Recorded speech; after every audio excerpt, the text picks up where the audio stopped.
అధికారంలో ఉన్నప్పుడు నేను రాజకీయాల్లోకి రాలా. అధికారం కోల్పోయి అంటే నేను ఎప్పుడూ కూడా తెలుగుదేశంకి మేమందరం కూడా 2014లో అవ్వచ్చు, 2009లో అవ్వచ్చు తెలుగుదేశంకి చంద్రబాబు నాయుడు గారికి బ్యాక్ అండ్ వర్క్ ఎక్కువ చేశాం మేము. 2009లో ఆ రోజు ఉమారెడ్డి వెంకటేశ్వర్లు, సుజనా చౌదరి గారితో కూర్చొని, నామనాగేశ్వరరావుతో కూర్చొని బ్యాక్ అండ్ వర్క్ ఎక్కువ చేశాం. 2016లో కంప్లీట్గా తెలుగుదేశం మీద కృషి చేశాం. మేమందరం అనుకునేది గౌరవ ముఖ్యమంత్రి నారా చంద్రబాబు నాయుడు గారు లాంటి వ్యక్తులు ఇక్కడ ఉండాలని కోరుకుంటాం. అధికారం కోల్పోయినాక 2019లో ఆ రోజు పరిస్థితులు ఎంత దారుణంగా ఉన్నాయంటే, చంద్రబాబు నాయుడు గారు అసలు తెలుగుదేశం కార్యకర్తలు రోడ్డు మీదకి వచ్చే పరిస్థితులు లేవు. ఆ పరిస్థితుల్లో నారా లోకేష్ గారితో అసోసియేట్ అయ్యి బ్యాక్ అండ్ వర్క్ చేసుకుంటా ఆయనకి ఎంతో కొంత సహాయం చేద్దామని కరోనా సమయం తర్వాత నుంచి. మీ ఆలోచన రాజకీయంలోకి రావటం అని, లేదంటే పెద్ద ఆయన పిలవటం కానీ?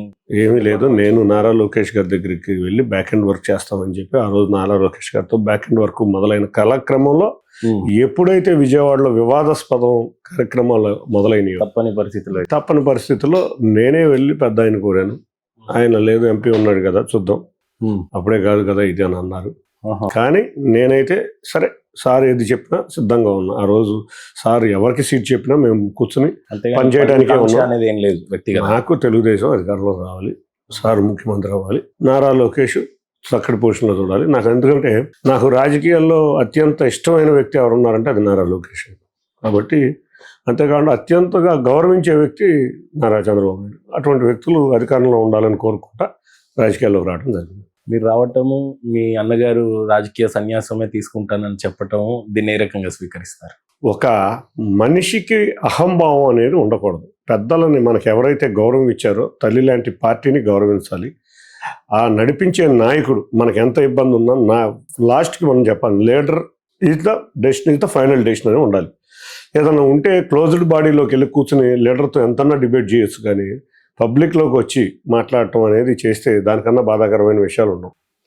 అన్నిటికన్నా ఒక అహంభావం, నేను 3 లక్షల మెజార్టీతో గెలుస్తాను, నేను ఇండిపెండెంట్గా నిల్చున్నా కూడా గెలుస్తాను, నేను 7 లక్షలతో గెలుస్తానంటే ప్రజలు కానీ దైవం కానీ నువ్వు తలచింది నీకు ఇచ్చింది, నువ్వు 3 లక్షలతో గెలుస్తాను అన్నది అత్యధికంగా చరిత్రలో చరిత్రహీనులకి రికార్డులు ఇస్తారు.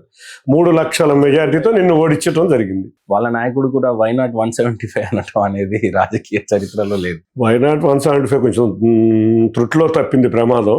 ఇంకొక 7-8 సీట్లు కనుక మేము సరిగ్గా ఇచ్చగలిగితే సింగిల్ డిజిట్లోకి, 11 కూడా కాదు, సింగిల్ డిజిట్లోకి వెళ్ళిపోయాడు.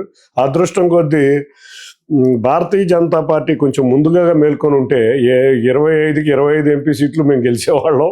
కాబట్టి వైనాట్ 170 కాదు, వైనాట్ 25లో వేసిపోయేది పార్లమెంట్లో.